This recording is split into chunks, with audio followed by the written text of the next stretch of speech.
Alex Bregman is reportedly interested in being a Mariner. Or, well, he's willing to consider being a Mariner, but probably not. Or maybe, but probably not. Right? Colby, hit it.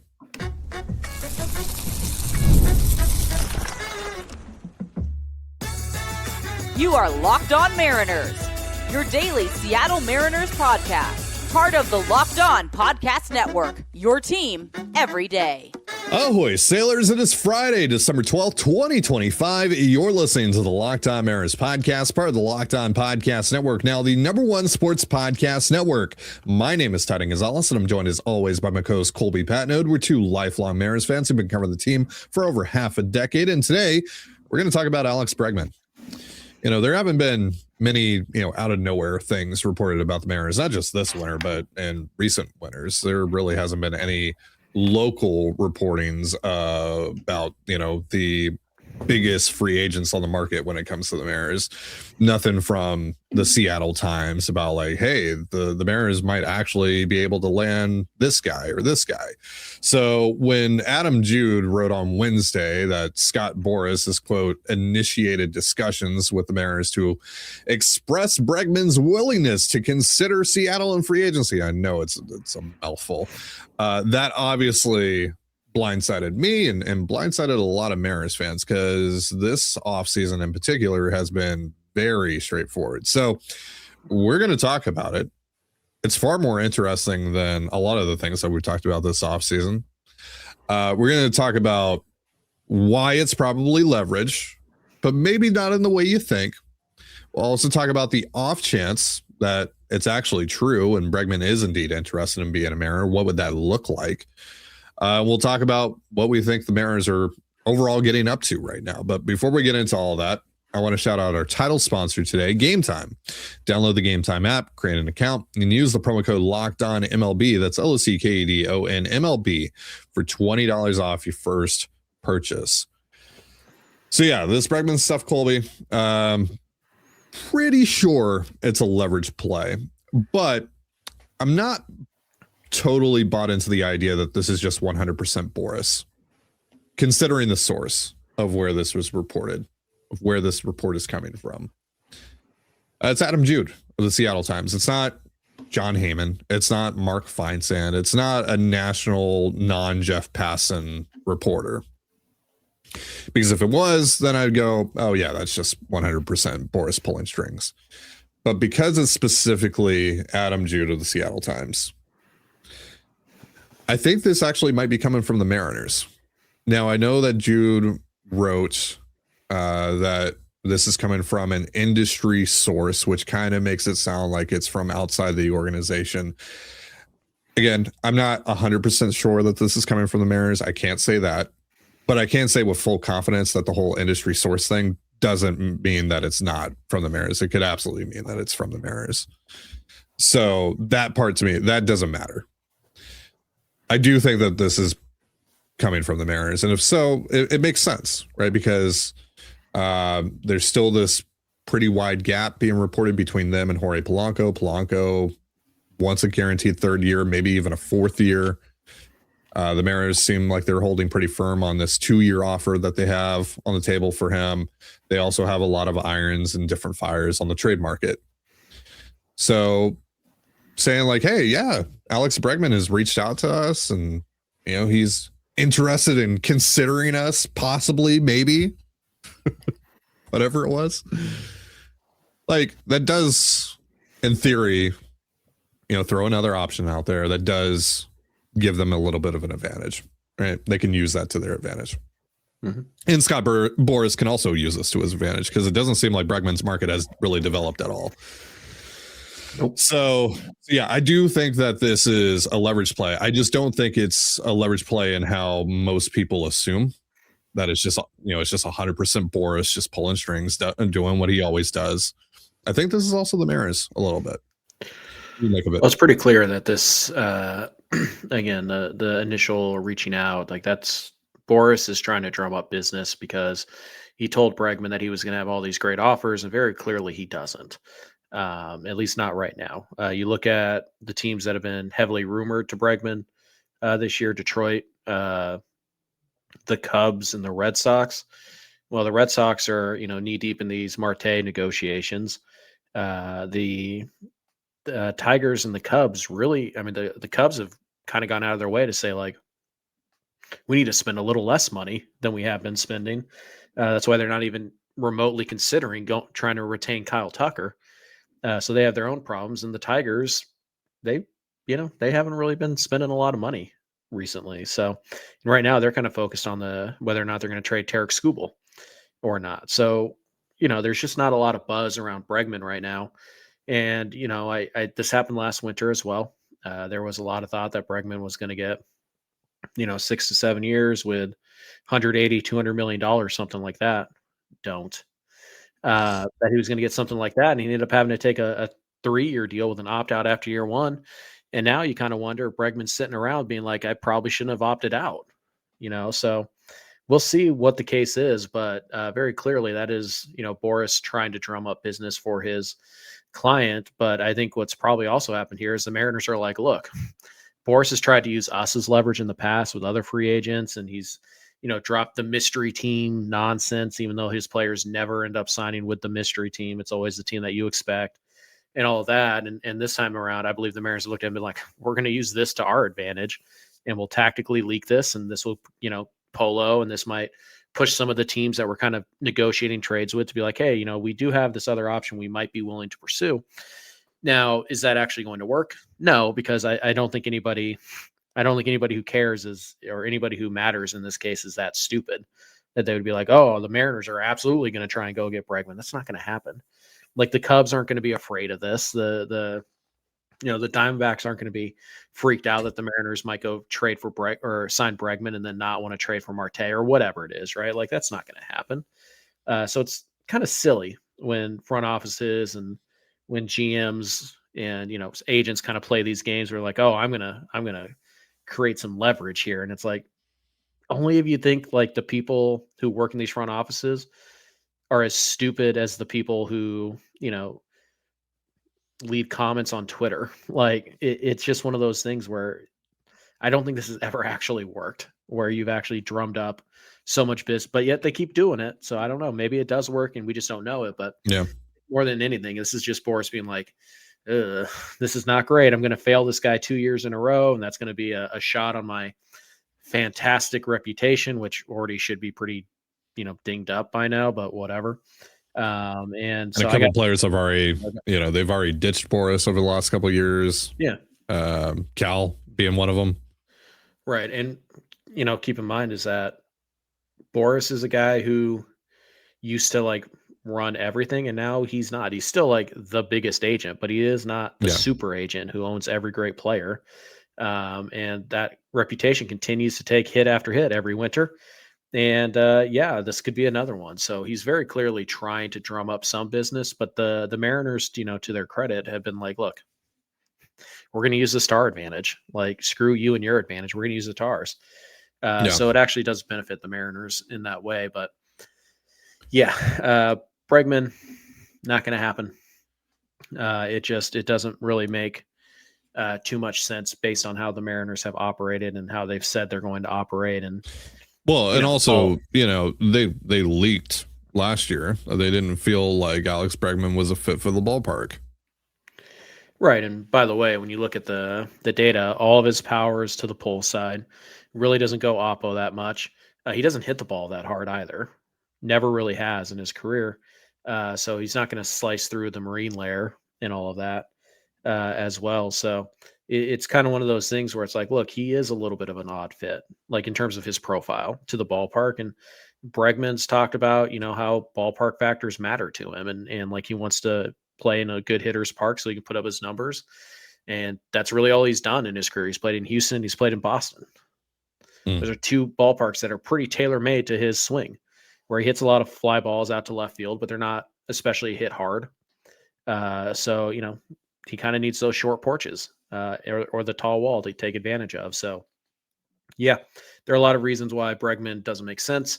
There are some why he does, and we'll get to that in a minute. But just overall, this is a story that is attempted to be a tactical leak by Scott Boras. to kind of drum up business for his client, but really isn't going to have the desired effect he hopes, and is actually only going to end up benefiting the Mariners.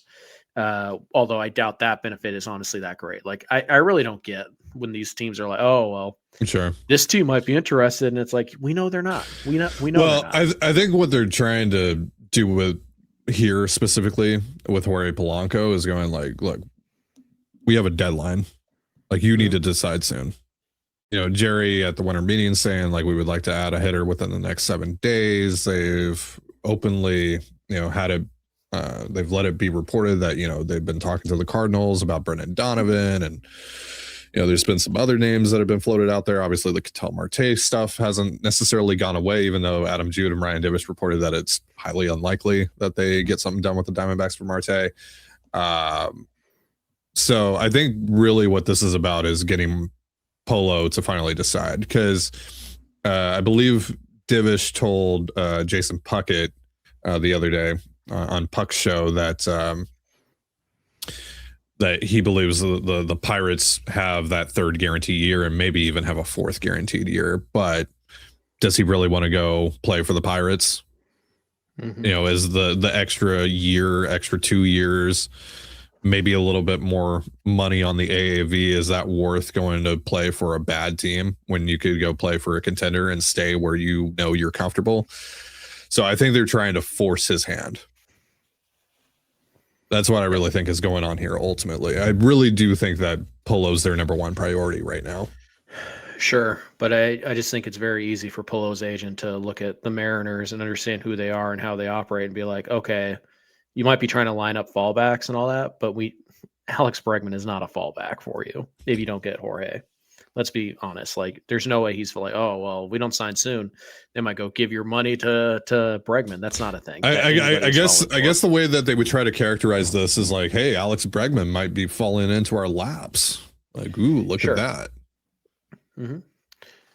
But you're at least a month and a half away from even considering that possibility. Yeah.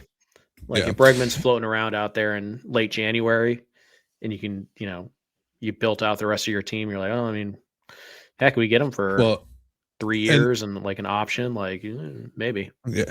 Well, now there's like this little like back and forth going on between them and the Red Sox, you know, like, hey, we might sign your guy. Now the Red Sox today, it's reported by Chris Cotillo, like the Red Sox are very much interested in Jorge Polanco still. So it's like, hey, I'm going to sign your guy. It's all just stupid silliness, schoolyard thing. And it's wild that like, it almost feels like sometimes GMs and agents are just bored. And so like, I'm going to stir up some drama just for the fun. And it's just like, I mean, nobody's falling for this. What are we doing? Wouldn't you though? You're an agent of chaos. Yeah, definitely. I respect the hustle, but like, yeah, it's one of those things where it's like, do you really think that anybody believes that the Mariners fallback plan to Jorge Polanco is Alex Bregman? That's really what you want us to believe? No, sorry. Nobody is buying that. Not Polo, not his agent, not Alex Bregman, not Scott Boras, not anybody listening to the show should not be falling for that. But I appreciate them doing it because it gave us free content, and that is always good. Like free water, always take it, always use it. And on that note, we're going to talk more about this Bregman thing. And we're actually going to look at it from the perspective of, hey, this is true. He actually does want to play for the Mariners. What would that look like? We'll go over that in just a moment. But first, a reminder, this episode of the Locked On Mariners podcast is brought to you by Gametime and Doer. The World Cup is coming back to North America for the first time since 1994. And with 48 teams for the first time ever, it's going to be massive. But let's be honest, getting tickets is usually the hardest part. That's why the Gametime app is clutch, finally giving fans a real advantage when it comes to snagging seats. With Gametime, you can track price drops in real time, get alerts when great seats open, and buy tickets the moment they hit the app. It puts the power back in your hands and makes going to the World Cup realistic instead of impossible. Pull up the app and the layout makes it so simple to scroll through matchups and compare seat views. Pick a game, tap a section, and have your tickets locked in within minutes. No confusion, no hunting for fine print. Prices include fees up front, which I love because there are no last second surprises at checkout. So take the guesswork out of buying World Cup tickets and every match, concert, or event with Gametime.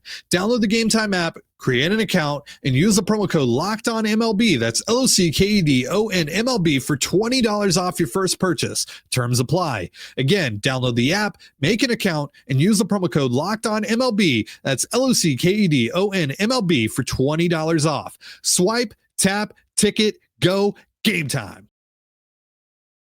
Holidays are here, and this year, I'm not stressing about what to wear because I'll be wearing my Doers. These are the most comfortable pants I own, hands down. And I ain't gonna lie, they make me look good.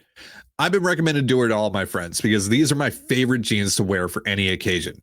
I can really tell a difference with Doer's high quality, temperature regulating Cool Max fabrics. They keep me warm, but I don't overheat.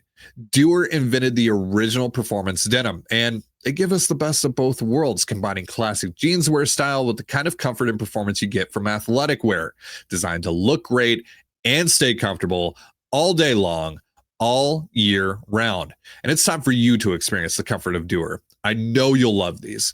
Pick up a pair for yourself or as an amazing holiday gift. Find Doer at your local Seattle REI location or shop online at shopdoer.com/lockedonseattle. You'll get 15% off your first order. That's shopdoer.com/lockedonseattle for 15% off. Shopdoer.com/lockedonseattle. And you're listening to the Locked On Mariners podcast, part of the Locked On Podcast Network, your team every day. Thank you so much for making us your first listen for all things Mariners. And also thank you for making Locked On the #1 sports podcast network. You already live your team every day. Now take it up a level and go ad free. Join the Everydayer Club today and get Locked On Mariners with no interruptions, members only Discord access, and more, all for just $5 a month or $50 a year. Go to lockedonmariners.supercast.com or check the link in the show notes to learn more. All right, Colby, we're going to do your favorite thing here. We're going to pretend that Alex Bregman is actually interested in joining the Mariners. I know you love doing things like this. We're going to talk about what that would look like. Why Bregman actually does make some sense for the Mariners, which he does. What that contract could look like. And I actually want to start there. He's like, if he's not drumming up enough interest here, the assumption here is like he's going to get like 4 to 5 years, about $25 million a year, right? That's roughly the assumption. But if he's not drumming up enough interest, could that number drop to a point that is a bit more reasonable for the Mariners? Because like right now, you know, they traded for Ferrer. They checked off one of their biggest items off of their to-do list for no money added. The Naylor contract is weird to look at from the Mariners perspective because like, how does the signing bonus affect how they view payroll for 2026, if at all? You know, how should we like account for that? Like, should we just account the signing, like, should we include the signing bonus when calculating payroll, even though it technically doesn't count towards payroll, blah, blah, blah, blah. Because right now they're at, I think, $143 million if you don't account for the signing bonus. So in theory, like if about $170 million, yeah, they could sign Alex Bregman for $25 million a year. That would be like the only other thing they could do, but also kind of seems like they only want to add one more bat and a reliever for the rest of the offseason. So is it really that much of a difference? Not really. But yeah, so maybe the contracts could get to a more reasonable place for the Mariners if Bregman just doesn't get enough interest. Maybe he winds up signing another like 1 year kind of deal with options. But in general, like, is there a place where you think the Mariners would actually feel comfortable exploring a Bregman deal? Because like, again, they already leaked last year that they didn't really feel he's a fit for the club or for the ballpark rather. Like, what do you think this, where do you think this gets to where the Mariners go, you know what, actually, we will take that shot? Yeah. To get there, probably no more than 3 years, maybe 4. Probably no more than, I don't know, 20-ish AAV. And like Bregman's worth that and then some. Yeah. So like, I'm not saying that he's not worth more than that. He is. It's just that for the Mariners specifically, we know how they feel about guys over 30, you know, giving them long-term deals. We know that, you know, Bregman's like actual offensive profile doesn't fit all that well with Seattle. Now, the good news is that his home run power is exclusively pull side. Like he's not doesn't rely on, right center field to left center field hitting those bombs out there. So that's a benefit to him. Whereas Teoscar Hernandez, that's where a lot of his home runs hit, and that's why the ballpark kind of killed him. Bregman's power is more pull side power, but also that's kind of a negative because you look at where he's played his home games in his entire career. It's the short porch out in left field and in the Crawford boxes, and it's the tall wall out at Fenway where he can just bang routine fly balls off of the wall and get doubles out of them. That's where a lot of his slug comes from. So when you look at the profile, he doesn't hit the ball that hard, never really has. He doesn't have tremendous bat speed, which isn't always a negative. I mean, Polo doesn't have great bat speed either, and he hits just fine. But he doesn't have great bat speed. He doesn't hit the ball that hard.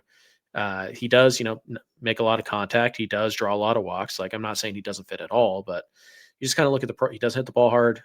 The pull power is questionable in a normal ballpark, especially, T-Mobile's not even normal, but it does play a little more normal down the lines, but it's just not a great fit. And again, the age is going to be a factor. I really don't think the whole he's an Astro or the cheating thing matters. That doesn't matter to the organization. No, and it's not going to matter to the clubhouse either. At least not to the front office. It's not going to matter to the clubhouse either because they're going to look at Bregman and be like, this guy's a 4 or 5 win player, and you live with it. You don't. Now Stanton and ownership, they do care about like how does the player fit in the community and stuff like that. So maybe because they feel like the fan base won't receive him well, maybe that is a hang up for ownership. It's not going to be.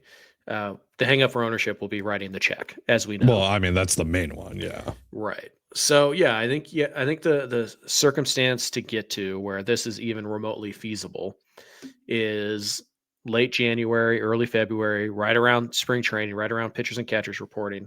He's still unsigned. The market hasn't developed at all. And I think honestly it would take like Boston getting Marte and the Cubs just being like, we're not interested because, we're not spending money this winter. Yeah. I think it would be very much a hat in hand situation. Yeah. And at that point, you hold all the leverage. Also, did Glaber taking the qualifying offer in Detroit? Did that kind of eliminate that as a possibility? It might have. Plus, Detroit was mentioned last year as a potential landing spot for Bregman, and they made a pretty sizable offer, and Bregman turned them down. And then when it got time to get back later into the year, the offer wasn't on the table anymore. So I wonder how much of like Detroit's reported interest was from last year instead of new interest this year. Yeah. So look, it's more like trying to connect dots rather than actual information. Right. Yeah. Right. So I don't think he's going to get, the 6 years and the $180 million like he wanted last year.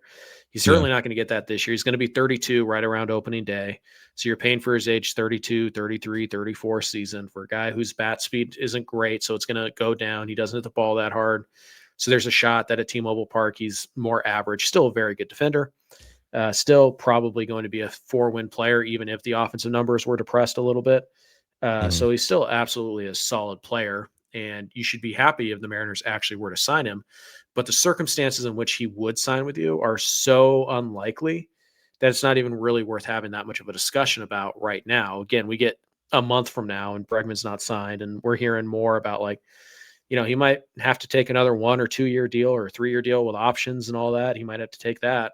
Then maybe we could start to have a real conversation about this. But right now, I mean, if you're Bregman, like Seattle is probably near the bottom of the list of teams that you would find acceptable because of the ballpark.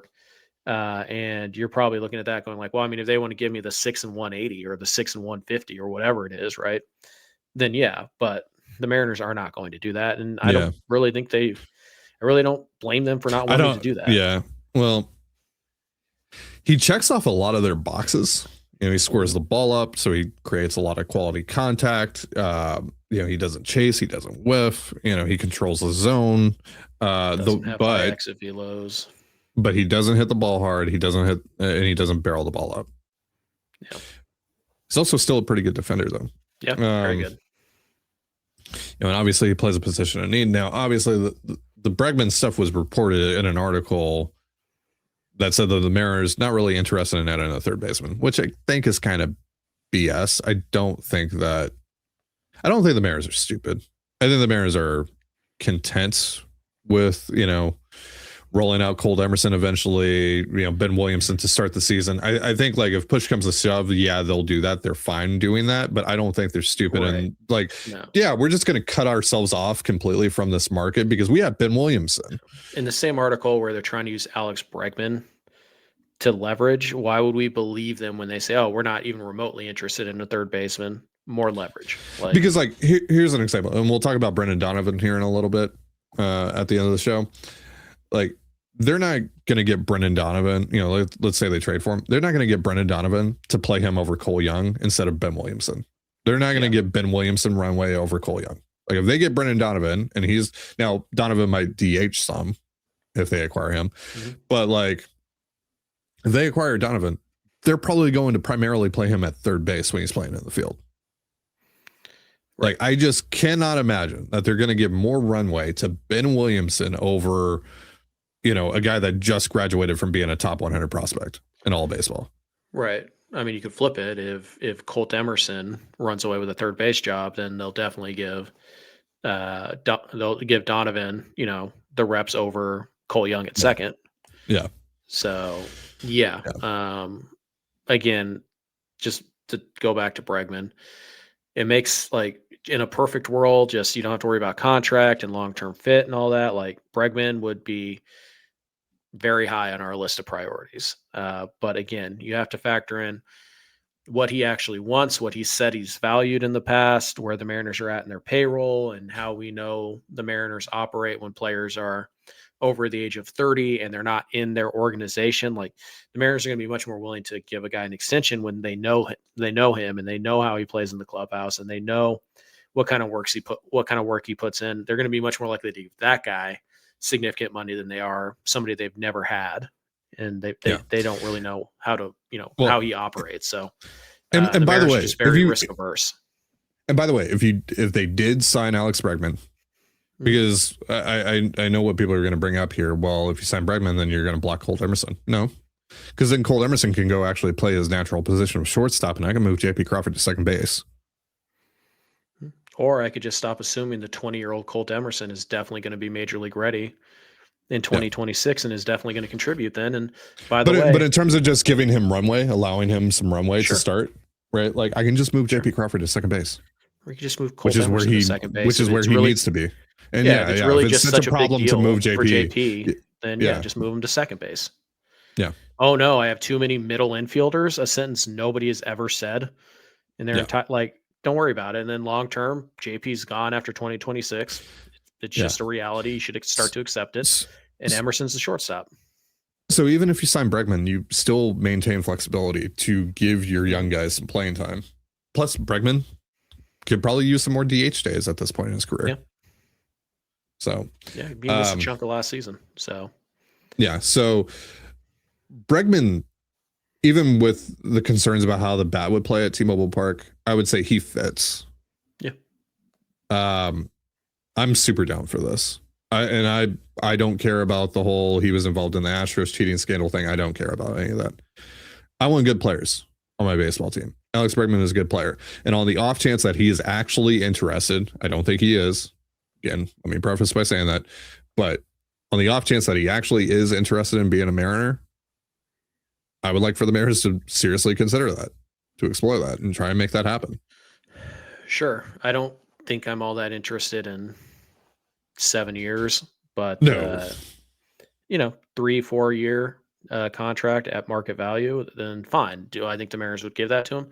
No. And even if they did, do I think Bregman would take it? Not unless he literally had no other options, but you might be in that place. I mean, his other options might be another, 1 year deal with a couple of with a couple options, which that might be the only way that the Mariners, just to go back to the start of this conversation, that might be the only way that the Mariners wind up being interested is like Polo went to Pittsburgh or he went to Boston. Donovan ended up getting traded elsewhere. Now it's February and Bregman's still out there. Maybe they do it at that point. So it's interesting. Bregman is a guy that we've talked about in the past, like regardless of money, let's say the Mariners would be willing to just spend however much money. Who's the best fit in the free agent market? It's probably either Kyle Tucker or Alex Bregman. Yep. And given how bad third base is around the league, and given that, like, yeah, Ben Williamson, good defender, but he really can't hit, at least as far as we know. Like, third base, probably the most pressing need on the Mariners roster right now. So yeah, Bregman might be, like, regardless of money, the best fit for the Mariners on the free agent market. So yeah. So again, if we get to a month from now, Bregman's still in the market, we might revisit this topic, but consider him talked about and asked and answered. Like, he is, this is a leverage basically ploy. Just did a whole episode about him. So There you go. This is a leverage ploy. He's not coming here. We have no reason to believe he's going to come here right now as we record this. Could things change in 4 to 6 weeks? Maybe. It's possible. Do I think it's likely? 6 to 7 weeks, Colby? It's 4 to 6. No. Yeah. So we'll see what happens when we get down to it. But honestly, the Bregman thing was not the big news that came out of the little Wednesday news dump that we didn't get to talk about yesterday because Ty had family obligations. Who has family obligations around Christmas time? What a nerd.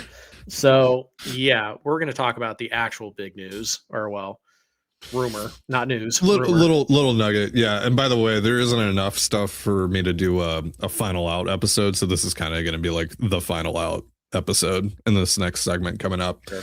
So we will talk about Brendan Donovan. Again, teased that earlier. We'll talk about Donovan. We'll talk about what we think the Mariners are just getting up to right now overall in just a moment. But first, a reminder, this episode of the Locked On Mariners podcast is brought to you by FanDuel.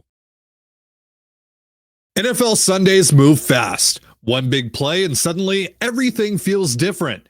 That's what makes live betting with FanDuel so exciting. You're not just watching the game, you're reacting to it in real time. With FanDuel, you can place bets as the action unfolds. Every drive, every momentum swing, every highlight moment. Live betting is best when the game starts to shift, a receiver gets hot, a defense tightens up, or the momentum flips after a turnover. FanDuel lets you jump into the moment as live spreads and money lines adjust instantly and player props update as guys heat up. You can bet next touchdown scores, drive results, totals, and more. It keeps you locked into every snap, every drive, every possibility. So if you want to be right in the middle of the action this season, visit FanDuel.com and place your NFL live bets all season long. FanDuel, the game moves fast, and so can you. And you're listening to the Locked On Mariners podcast, part of the Locked On Podcast Network, your team every day. As always, if you want to hear from me and Colby even more and help support the show, we have a Patreon. It's called Control the Zone, and on there we talk Mariners, we talk Seahawks, we talk all that good stuff. For more information, go to patreon.com/Control the Zone. Link in the description of this episode. So starting next week, and until the start of February, we're going to be on a 3 show a week schedule here on Locked On. So we'll be posting Mondays, Wednesdays, and Fridays. Obviously, like if something happens, a trade is made on a Tuesday or Thursday or on the weekend, we will do an emergency show for that. Or if, we just have to move things around, we might post on a Tuesday rather than Monday or on Wednesday, whatever. You get the point. And then the Patreon shows will be happening on the days that we're not recording Locked On. So if you're a member of our Patreon, expect episodes on Tuesdays and Thursdays during that time. And then when February rolls around, we'll be back to our regular schedule, 5 shows a week here on Locked On all the way until mid-December again. So yeah, it won't be that long until you get us back on a regular schedule, but we're going to take a little bit of a break here over these next few weeks. All right, so I mentioned earlier that Ryan Divish was on Jason Puckett's show after the winter meetings. I think he was talking to him from the airport, actually. And on there, he talked a little bit about Polanco, which I mentioned the Polanco stuff earlier, how he thinks that Polo's getting that guaranteed 3rd year from Pittsburgh, maybe even a 4th year and whatever Pittsburgh is offering. He also mentioned, though, more interestingly, that if the Mariners did land Jorge Polanco, that they would still be very much involved in the Brendan Donovan trade discussions, which is kind of counter to what our belief has been for the last few weeks this offseason, that it's probably only going to be one more bat and then they might add a reliever and that's kind of it. But also keep in mind here, Brendan Donovan gives them a lot of flexibility, plays multiple positions, and he's only projected to make $5.4 million this year in arbitration. Really isn't a whole lot. We still don't really know how much money Jorge Polanco is going to make. The report from Divish and Jude earlier this week was that he's looking for somewhere more than $12 million a year. Then Jeff Passan reported that he thinks he's probably going to get about $15 to $18 million a year. So it's kind of all over the place right now. So we don't really know how much that would actually eat up the Mariners payroll. But it is interesting to see that or to hear that the Mariners, even if they did get Jorge Polanco, they would still be looking to add another legitimate offensive piece and someone like Brendan Donovan. They also, Jude and Divish mentioned that if they lost out on Polanco, that maybe they could turn to like Willie Castro or Luis Rengifo and then trade for their big bat that they would like. So, Rengifo or Castro would just be a bench piece. They would like spend some money that way to just add a bench piece that they like, which is also cool because we would really like to see them beef up the bench and, beef up the depth of this, the offensive side of things on this club. So, but yeah, so just going back to the Donovan thing, that's nice to hear, right? Yeah. I mean, honestly, it's the ideal outcome because obviously, Polo hypothetically would DH. He'd be your primary DH. Donovan would probably be your primary second baseman, unless Ben Williamson wins the third base job, quote unquote. Then Donovan's starting for you either way, and then you also get Donovan next year, probably for $10 million or less, and you have an opening in left field because Randy Arozarena is probably going to leave. So you kind of eliminate something you have to do next winter if you get Donovan done this winter. My thing is that like I would hope that Donovan is they see Donovan as so valuable to them that this would apply with not just Polo. Like for example, like let's say they don't get Polo, it's like, okay, well, what do they get Brandon Lau? Would they still go after Donovan because he still makes sense even with Lau, and Lau's probably going to end up making a little bit less money this year than Polo. So I really hope the Donovan thing is like they like him so much that if they can get him, they'll add him regardless of who this other bat is, and not just like, well, if they don't get Polo and they get Donovan, then they're fine. Like, no, use the extra money. Like you said, Donovan's only making $5.4 million this year. So if you can get the other bat for 10, 11, whatever you thought you were going to pay Polo, then you could still do both. So I really hope that's the plan here. If they miss Polo and they end up with Brandon Lau, they should still be in on Donovan. So I really hope that's what's actually happening here, that Donovan is somebody they like so much that they view him as, if he's available, we're in, regardless of what the rest of our roster looks like. I think that's kind of the big play here, because we talked about this. Like if they just got Polo, that's just running back the offense. Is it better than it was at the end of the year? No, it's not, because you don't have Gino. Like you're hoping Ben Williamson and Colt. Well, Emerson. And also you got to factor in regression. Like is Dom Canzone actually a 300 hitter? Probably not. Is Count Raleigh going to hit 65 home runs? Yeah, no. So yeah, I mean keep in mind, like Josh Naylor was on a generational run with the Mariners for 54 games. Can he do that over 162? I don't know. Probably not, but maybe. But you kind of have to factor these things in. So by the way, even if they brought back Polo, like, is Polo going to be as good as he was last year? Because I know we think 2024 is more the outlier, but Polo's also got a long injury history. He could regress all the way back to 2024. I mean, Polo's typically not been a 130 WRC plus guy, so there's probably regression there. Right. He's been more of like a 115 to 120 guy. So right. So yeah, you have to factor all that in. And so just bringing back the exact same offense as last year was a recipe to have an offense worse than you had last year. And by the way, that's why I've said in the past, I think like if I had to pick one of these guys, Donovan or Polanco, I'm picking Donovan, because I think Donovan's just the overall better player, because Polo has to hit. He has to hit in order for him to be valuable. And if he's not going to be that 130 WRC plus guy, and he's more of a 115 and 120 guy, well, that's what Brendan Donovan is. And Brendan Donovan's a better defender on top of that. Mm-hmm. And he's cheaper. Now, obviously, I'm going to have to pay something nice to get him prospects.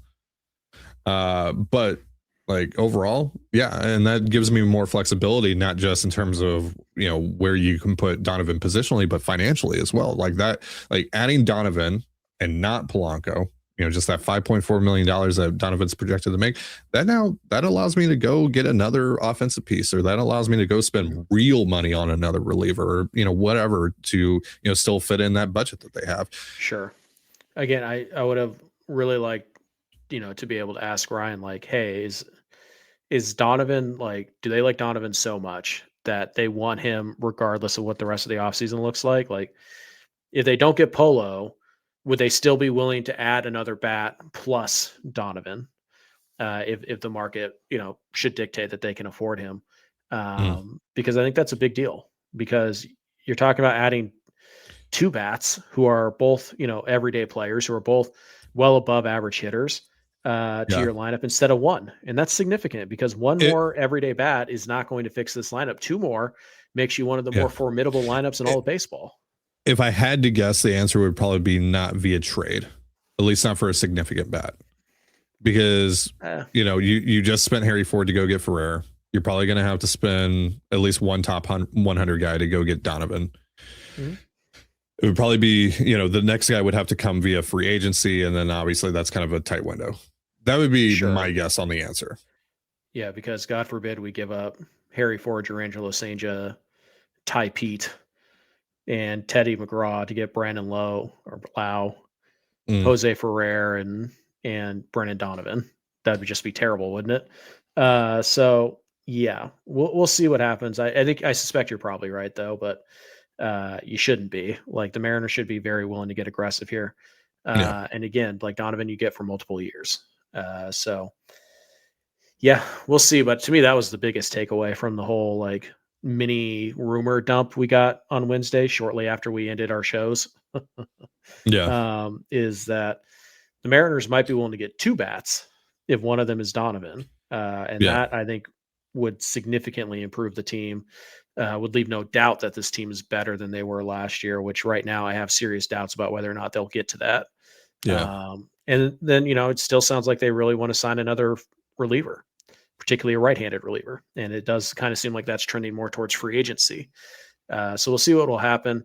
I don't know about you, but I'm getting the vibe, at least that I'm getting from the Mariners right now, is that like they're just kind of in a wait and see mode on the bats. Like, they're waiting to hear from Polo. I think they're kind of waiting for. I think they feel confident enough that they can get something done and quickly, that that they feel like we can just kind of sit back now and just watch what happens. Well, I think right now they're waiting for Donovan's market to actually be like crystallized, because Heimdall's still talking about like, oh, we're still scouting all the blah, blah, blah, blah, blah, and all that nonsense. Because let's be very clear about this. Donovan's a very good player. You have no business expecting to get elite prospects for Brendan Donovan. You can get very good prospects, but you're not getting Cade Anderson. You're not getting Colt Emerson. You're not getting, Bryce Miller or Brian Wu, like some morons out there have suggested. Yeah. But he's Bloom's best trade chip right now. So, I expect him to, exhaust all options and all avenues. Sure. I'm not saying he shouldn't be out there. You aim, you shoot for the stars, but doesn't mean you're going to get them. You're not going to get them. And I think the Mariners are at a point where they've probably said like, look, this is what we're willing to do. You do your self scouting, you let us know how close we are, and we'll go from there. And I think they've done something similar with Ketel Marte. This is the offer. This is what we're willing to do. If this isn't good enough, okay, that's fine. If you come back to us, then, we can have the discussion. I think they've made their best and final offer to Jorge Polanco. I imagine they've had talks to some degree about Brandon Lau, and they kind of know what that's going to cost them. Like, I think the Mariners. Pretty sure they've had talks with the Cubs about Nico Horner again as well, because there was a report yesterday, I think, that there's been some interest shown in Nico Horner. Wow, I wonder who that is. Yeah. So, it's just one of those things where I think the Mariners are kind of waiting out the market, because I think they've made their offers to all the bats that they're interested in, and now they're just kind of waiting to see which one they end up with. So I think if the Mariners do make a move here before Christmas, which I would say they probably do. I think they get something done in 2 weeks. I think it's going to be for the second reliever that they're looking for. And then we'll have to wait and see how the bats fall. Cut to, 20 minutes after this episode comes out, Polo has signed with the Pirates, and Bregman is signed with the Red Sox again, and this entire episode was a waste of time. But yeah, things move fast. But yeah, to me, the easy big rumor was the 2 bats possibility. Yeah.